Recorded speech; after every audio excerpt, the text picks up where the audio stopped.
Professeur Tapé Groubera, pouvons-nous dire que le continent africain est un bénéficiaire ponctuel de cette situation, de ces frictions commerciales entre la Chine et les États-Unis? Bien, tout à l'heure, mon aîné a parlé, a donné un proverbe, je vais ajouter un peu. On dit quand deux panthères se battent, la biche ne cherche pas à les séparer. Ce n'est pas notre rôle. Ce n'est pas notre rôle. Je l'ai déjà dit depuis, je crois, quelques années, enfin quelques mois.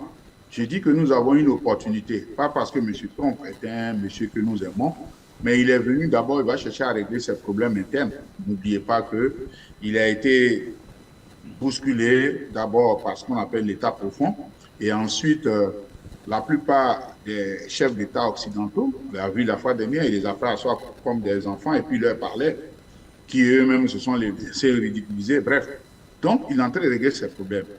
Le problème, donc aujourd'hui, c'est d'ailleurs pour ça que Trump euh, a essayé de se rapprocher de, comment on appelle, du président Poutine pour deux raisons. La première raison, c'est qu'il sait que sur le plan militaire, les États-Unis, d'ailleurs, il faut rappeler, ne peuvent pas battre la Russie. Je rappelle à toute fin utile que les États-Unis n'ont jamais gagné une guerre. Pour ceux qui se souviennent, la guerre contre le Vietnam, les États-Unis sont battus contre une armée, je vais dire, de pauvres en quelque sorte.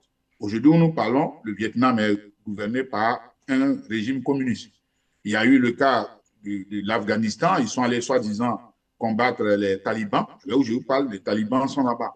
On prend l'Irak, ils ont fait, c'est vrai, ils ont créé un désordre, mais toujours est-il que même si ce n'est pas Saddam Hussein, mais ses hommes, enfin son régime, il y a quand même quelques-uns. C'est vrai que ce pays est aujourd'hui malheureusement empiété ou bien, comment on appelle, décimé avec ces histoires de groupes qui ont été créés par la CIA.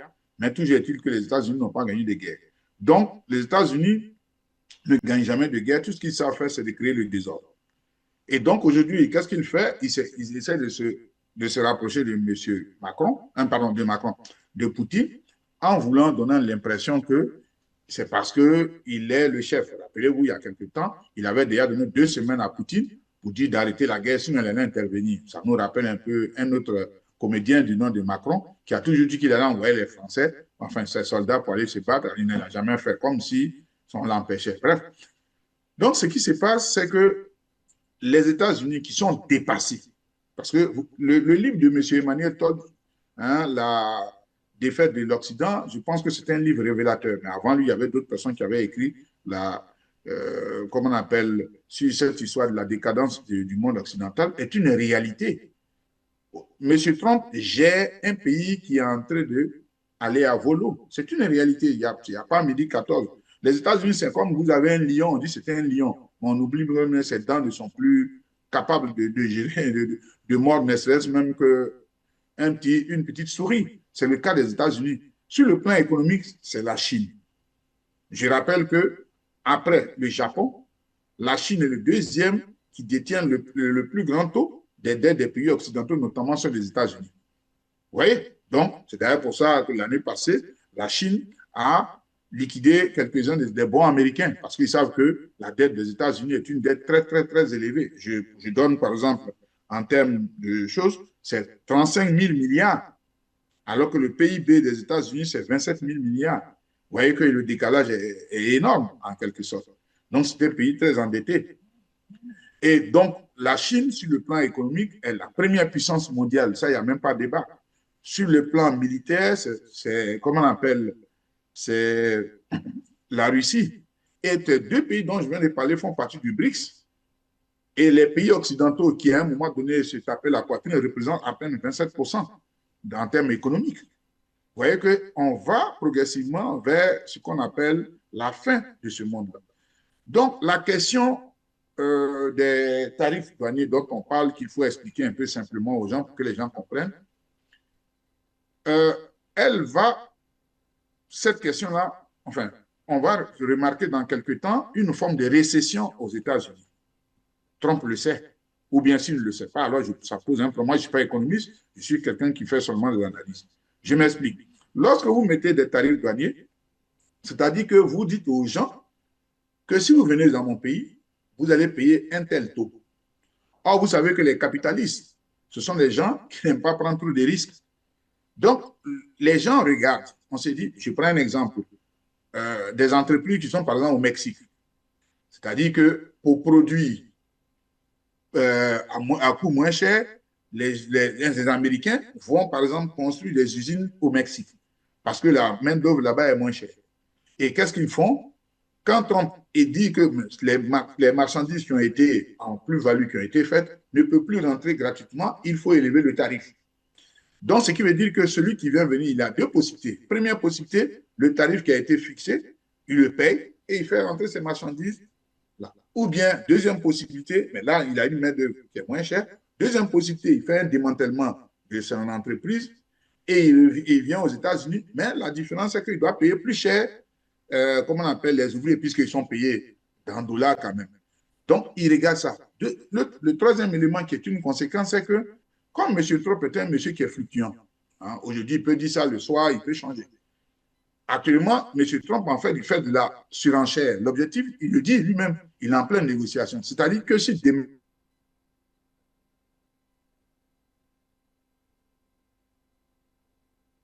Alors, vous avez... Malheureusement, on vient de perdre le professeur Tapé Grobera. Nous osons croire que dans une poussière de secondes, il nous retrouvera. On va donc remettre la parole à monsieur. Allez-y, professeur. Alors, compte en réalité que monsieur, comment on appelle, il va avoir une crise aux États-Unis. Donc, ce que monsieur, comment on appelle, Trump essaie de faire, c'est, je veux dire, du leurre. Ça ne va aboutir à rien. Maintenant, nous, les Africains, ce que nous, on doit prendre, comme disait le président Mandela, dans toute situation, soit on gagne ou on apprend. Nous avons une opportunité de 2 ans, enfin maintenant, je crois d'un an et demi depuis l'avènement de M. Trump, c'est de développer chez nous, comme l'a dit tout à l'heure le doyen, des éléments qui sont, je veux dire, qui font partie de notre patrimoine. Pourquoi est-ce que nous, on se prend la tête pour aller faire du blé? Sauf que même, on peut même planter le blé chez nous. Par exemple, je prends un truc bête. Le pain, on n'a plus besoin de faire un pain à base de blé. On peut faire le pain à base de fonio, de maïs, le pain à base de mil, ainsi de suite. Donc, au contraire, c'est de créer des entreprises qui vont, d'abord en ayant des éléments locaux et qui vont nous permettre de faire sortir ces éléments et de les distribuer, enfin, je veux dire, d'échanger au niveau de l'Afrique. Donc, il faut relever le marché africain entre nous. Ce n'est pas de l'extérieur. Ça, c'est la première des choses. On le voit déjà, les pays de l'AES.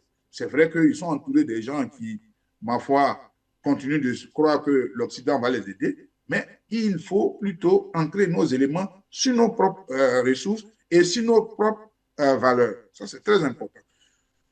En ce qui concerne les marchandises, l'Afrique n'est même pas comptée. En ce qui concerne les États-Unis, il y a quelques pays, je crois que si je ne me trompe pas, l'Afrique du Sud.